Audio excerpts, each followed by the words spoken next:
Spanish midfielder রদ্রিকে আনুষ্ঠানিকভাবে দলে ফেরানোর ঘোষণা দিয়েছে বার্সেলোনা। মঙ্গলবার 18 আগস্ট রদ্রিকে চুক্তিবদ্ধ করার মাধ্যমে বিশ্বকাপের সেরা খেলোয়াড়কে নিজেদের ডেরায় নিয়ে নিল কাতালান ক্লাবটি। বার্সেলোনার বরাত দিয়ে স্পেনিশ সংবাদ মাধ্যম মার্কা জানিয়েছে 30 বছর বয়সী রদ্রির সঙ্গে 2030 সাল পর্যন্ত চুক্তি করা হয়েছে। স্বাস্থ্য পরীক্ষা সম্পন্ন হওয়ার পাশাপাশি দুই ক্লাবের মধ্যে দল বদলের সব বিবরণ চূড়ান্ত করার পর আনুষ্ঠানিকভাবে খবরটি প্রকাশ করা হয়। ম্যানচেস্টার সিটির অধ্যায় শেষে বার্সায় যোগ দিলেন এই মিডফিল্ডার, যার নেতৃত্বে গত মাসে দ্বিতীয়বারের মতো বিশ্বকাপ জিতেছে স্পেন। বার্সেলোনায় জাতীয় দলে সতীর্থ লামিনি ইয়ামাল, দানি ওলমো, পাও কুবার্সি, গাভি ও পেদ্রিদের সঙ্গে এখন ক্লাব ফুটবলেও কাঁধে কাঁধ মিলিয়ে খেলবেন তিনি।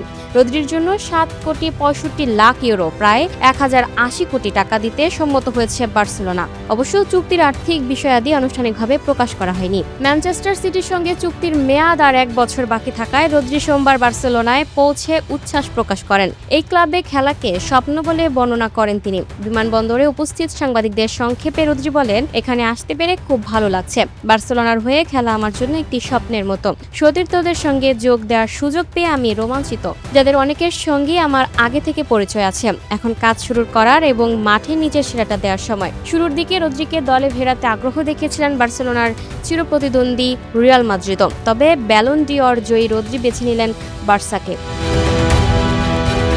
Lucky Akhtar, up to date news, Dhaka.